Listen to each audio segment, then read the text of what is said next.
இருக்கக்கூடிய பிரச்சனைகளுக்கெல்லாம் தீர்வாக ஒரு தர்மம் இருக்குன்னா நம்முடைய இந்து தர்மம் மட்டும்தான், எதுவுமே கிடையாது. உலகத்தில் இருக்கக்கூடிய எல்லா பிரச்சனைக்கும் தீர்வு நமக்கு இருக்கு. இன்னைக்கு எல்லா தர்மமும் என்ன பண்றாங்க பாருங்க. எல்லா தர்மமும் பொறுத்தவரை என்னுடைய தர்மத்தை நீ பின்பற்றவில்லை என்றால் நீ எதிரி அப்படிங்கிறது தான் மற்ற தர்மத்தினுடைய நோக்கம். மற்ற தர்மத்தை பார்த்தீங்கன்னா உலகத்தில் இருக்கக்கூடிய எல்லா பொருளுமே ஆண்டவன் உருவாக்கி இருப்பது அந்த தர்மத்தில் பிறந்த நீங்கள் அதை அனுபவிப்பதற்காக. அப்ரஹாமிக் ரிலிஜன் கிறிஸ்தவ மதத்தை பொறுத்தவரை இயற்கையில் இருக்கக்கூடிய எல்லா பொருளுமே நீங்கள் அதை அனுபவிக்க. ஆனா இந்து தர்மத்தை பொறுத்தவரை உலகத்தில் இருக்கக்கூடிய எல்லா பொருளும் உங்களோடு சேர்ந்து இருந்து பயணிக்க என்கின்ற வார்த்தையை. உயிர் இருக்கிற பொருளும் உயிர் இல்லாத பொருளும் சனாதன தர்மத்துல ஒன்றாக பார்க்கக்கூடிய பாவனை நமக்கு இருக்கு. உயிர்களை கொல்லலாமா கொல்லக்கூடாதா, உயிர்களை உண்ணலாமா உண்ணக்கூடாதா, எல்லாம் இந்த தர்மத்தில் இருக்கு.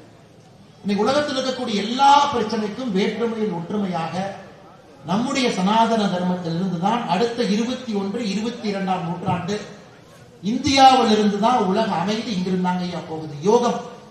யோகா நம்முடைய சனாதன தர்மத்திலிருந்து உருவானது. இன்னைக்கு உலகத்துல 194 நாடுகள்ல ஜூன் 21ஆம் தேதி உலக யோகா தினத்துல எல்லாரும் பங்கேற்கிறாங்க. அது நம்முடைய சனாதன தர்மத்துல இந்த உலகத்திற்கு கொடுத்திருக்கக்கூடிய கொடை. நாம் சொல்லுகின்றோம் 108 யோக நிலையில உங்கள் மனதுல உங்களால் அமைதி கொண்டு வர முடியும் நாம சொல்றோம். இன்னைக்கு ஐநா சபையில எப்படி யோகாக்கு ஒரு நாள் கொடுத்திருக்கிறாங்களோ அது போல் தியானத்துக்கு ஒரு நாள் கொடுக்க போறாங்க. அதற்கான ரெசல்யூஷனை மூவ் பண்ணிட்டாங்க. தியானத்துக்கு ஒரு நாள். தியானமும் நம்முடைய சனாதன தர்மத்திலிருந்து நாம் கொடுத்திருக்கிறோம். பாருங்க, இன்னைக்கு நம்முடைய சனாதன தர்மம் பாரத நாட்டில் நமக்கு மட்டும் இல்லை.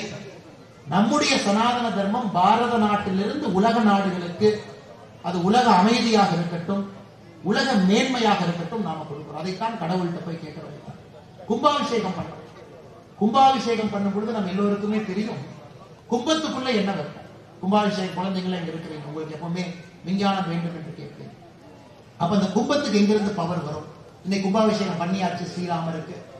இன்னும் 14 ஆண்டுகள் கழித்து மறுபடியும் கும்பாபிஷேகம் பண்ண.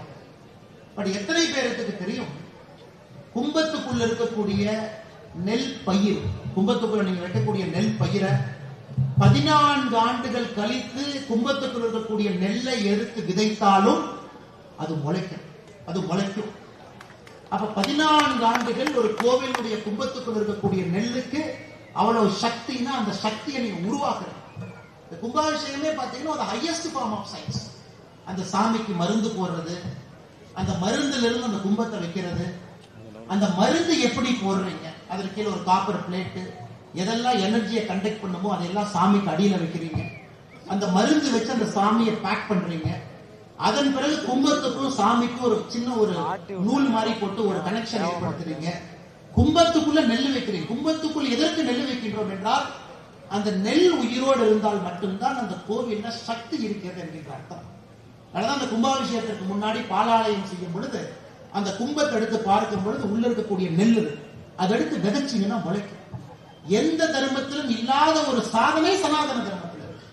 ஏன்னா மந்திரத்தின் மூலமாக, மந்திரம்ங்கிறது வெறும் வாய் மட்டுமல்ல, சரவணபவன் வாயில சொல்றாங்க, அதன் மூலமாக ஒரு சத்தத்தை ஏற்படுத்துறீங்க. மணி அடிக்கிறீங்க, அதுல ஒரு சத்தத்தை ஏற்படுத்துறீங்க. தீபார்த்தனை காட்டுறீங்க, அதிலே ஒரு எனர்ஜி ஏற்படுத்துறீங்க. பூ வைக்கிறீங்க, அதிலே வாசனையில ஒரு எனர்ஜி ஏற்படுத்துறீங்க.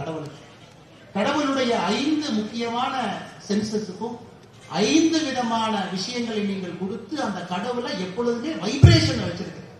அந்த கும்பமும் எனர்ஜைஸ்டா வைப்ரேஷனா இருக்கு. அப்ப எப்ப நீங்க கோயிலை போய் கடவுளை பார்த்தாலும் அங்க இருக்கக்கூடிய எனர்ஜியை நீங்க எடுக்கிறீங்க. நீங்க நல்ல மனசோடு வெளியே வர்றீங்க. அதான் இந்த கும்பாபிஷேகத்தினுடைய மகத்துவம். சரியான நபர்கள் செய்யணும், சரியான முறையில செய்யணும். தேர்ந்த வல்லுநர்கள் மட்டும்தான் கும்பாபிஷேகத்தை கைவிடணும். இதெல்லாம் தாண்டி இன்னும் போனீங்கன்னா ஒரு கோவில் கட்டுவதே ஒரு நெல்லை அடிப்படையாக வைத்து, ஒரு நெல் மணி. ஒரு ஊர்ல அந்த காலத்துல இப்பெல்லாம் இல்லைங்க, பெரியவங்க போய் எப்படி கோவில் கட்டுவீங்கன்னா எங்கே கோவில் கட்டணுமோ அங்க வருவாங்க.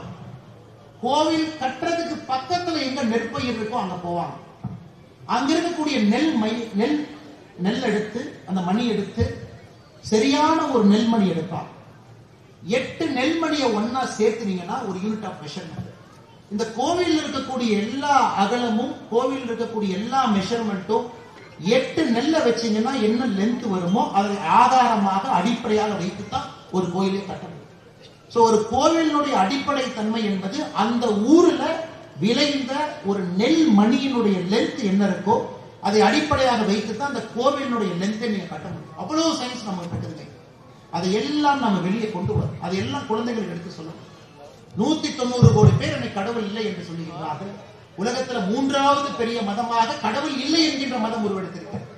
அதையெல்லாம் மாற்றணும். இந்து தர்மத்தை பொறுத்தவரை உலகத்தினுடைய பிரச்சனைக்கெல்லாம் தீர்வு நம்ம இருக்குதுங்க. ஆயுர்வேதம், நம்ம இருக்கக்கூடிய சித்தா, நம்ம இருக்கக்கூடிய மருந்து முறைகளாக இருக்கட்டும், வாழ்வியல் முறையாக இருக்கட்டும், வாழ்க்கை முறையாக இருக்கட்டும். இன்னைக்கு எல்லாருமே சொல்ற ராமராஜ்யம், அது ஏன் சிவராஜ்யம்னு சொல்ல யோசிச்சு பாருங்க. உலகத்துல ஒரு கடவுள் வந்து ராஜாவாக இருந்து ஆட்சி செய்து எப்படி அந்த ஆட்சி இருக்க முடியும் என்று காட்டிய ஒரே கடவுள் ஸ்ரீராமன். அதனால ஸ்ரீராம ராஜ்யம்னு சொல்றோம். ராமன் மட்டும்தான் கடவுளாக இருந்து மனிதனாக இருந்து ஒரு ராஜ்யத்தை ஆண்டிருக்கிறார். அப்ப நயினார் சொன்னது போல ஒரு மக்களாட்சியில் இருக்கும் பொழுது ஒரு மன்னன் எப்படி இருக்க வேண்டும் என்பதற்கு ஸ்ரீராமன் ஒரு இலக்கணம். அநியாயம் நடந்த பொழுது எப்படி அதை கொடுத்துக் கொண்டார், சட்ட திட்டத்துக்கு எப்படி காப்பாற்றினாரு, அவருடைய சொந்த அப்பா அவருக்கு கொடுக்கின்றேன் என்று சொன்ன பதவியை கொடுக்காத பிறகு எப்படி நடந்து கொண்டார், தன்னுடைய அன்னை தன்னுடைய தம்பிக்கு அதை கொடுக்கும் பொழுது கூட எப்படி ஊர் மக்கள்லாம் பகல்ல போனார்னா அவரை வந்து ராமா காட்டுக்கு போகாதே என்று சொல்லிவிடுவார்கள் என்கின்ற ஒரே காரணத்திற்காக இரவுல அந்த ஊர்ல இருந்து காட்டுக்கு போறார். பகல்ல போனா ஸ்ரீராமருக்கு வந்து அவ்வளவு அந்த ஊர்ல எழுச்சி.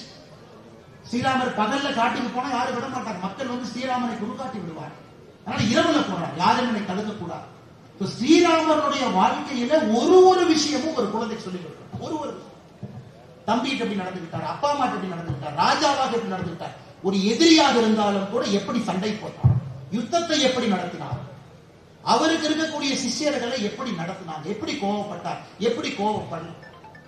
ஸ்ரீராமனுடைய வாழ்க்கையை பொறுத்தவரை அவ்வளவு குணாதிசயங்களை நம்முடைய குழந்தைக்கு சொல்லிக் கொடுத்து ஸ்ரீராமனை போல் இருக்க வேண்டும் என்பதற்காகத்தான் சனாதன தர்மத்துல கடவுளுடைய பெயரை நம்ம வைக்கிறோம். கல்யாண ராமன் கடவுளுடைய பெயரை வைக்கிறோம். அண்ணா சொன்னாங்க, ராமருடைய பெயரை வைக்கிறோம், முருகனுடைய பெயரை வைக்கிறோம். காரணம் அந்த ஆண்டவனுக்கு இருக்கக்கூடிய குணாதிசயங்கள் உங்களுக்கும் வர வேண்டும் என்பதற்காக சொன்னார். ஆனா இன்னைக்கு தமிழகத்துல அரசியல் பேசக்கூடாது அப்படின்னு இதுல போட்டிருக்கிறாங்க. ஆனா நான் உண்மையை சொன்னா அது அரசியல் கிடையாது. ஆனா தமிழகத்துல இன்னைக்கு நடக்கக்கூடிய ஆட்சி ஏதாவது